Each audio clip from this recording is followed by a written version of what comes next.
Thank you, Senator Ahmedvar. Thank you, Chair, and thank you both of you for being here. I was trying to take notes, but I think I got this right, Mr. Peterson, that you talked about this bill as being an expression of the vanguard of ideology. Am I right in thinking? Well, I was thinking more about the policies that surrounded it, but okay. Yes. Yeah. So I'm trying to square what you, as a party of one, are saying with published documents from the Canadian Psychological Association, the American Psychological Association, the Canadian Medical Association, the American Psychiatric Association, the Canadian Psychiatric Association, and the United Nations Human Rights experts.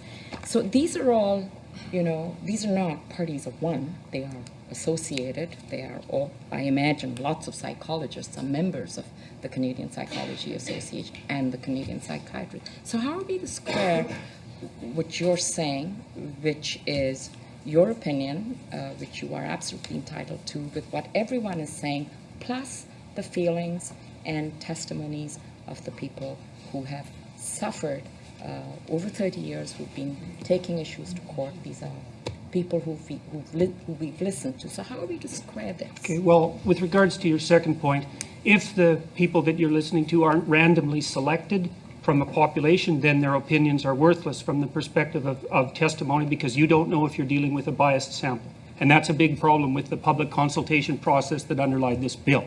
And you can not appreciate that if you'd like, but it's standard practice in any polling institution or any body that's attempting to extract a genuine opinion out of a so-called community of people. And if that isn't followed, then you can't tell if the information that you're receiving is biased. And this, with regards to your first point, what exactly are all those people who aren't thinking the same way as me saying? You said that there's a bunch of them and a bunch of groups, but you never said what they're saying precisely. Well, I think our chair would rule me out of order if I proceed. No, you're fine. To read out what they're all saying. But in general, they say they oppose discrimination and harassment because of gender identity and gender expression. And then there's 3 pages, which I can share with you. I oppose discrimination against gender identity and gender expression. That's not the point. The point is the specifics of the legislation that surrounds it and the insistence that people will have to use compelled speech. That's what I'm objecting to.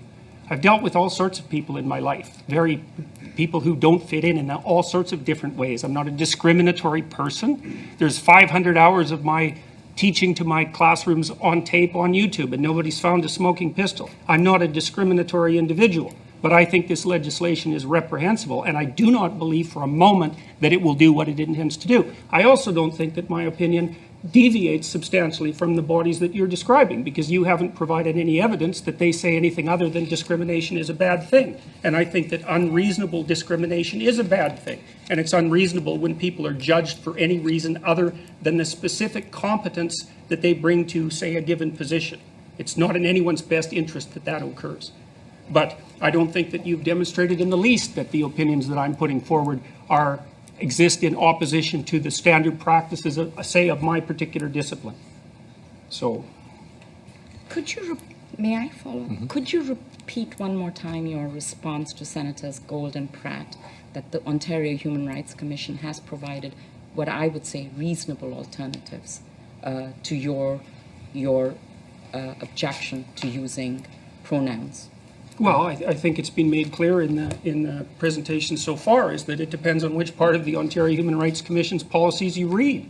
And that's a big problem. I mean, one of the reasons I criticized this to begin with was because when I went through the policies, I could see that they're absolutely incoherent. So, for example, here, let me give you another example. So there's an insistence in the Ontario Human Rights Commission that sexual preference is an immutable phenomenon, which indicates, at least in principle, that it's biologically grounded. But by the same token, in exactly the same policies, they presume that sexual identity, and gender expression are entirely independent. It's like, sorry guys, you can't have both of those because one's A and one's not A, and you can't put those together. And like, there's endless numbers of places in the policy surrounding Bill C-16 that are characterized by that kind of logical incoherency.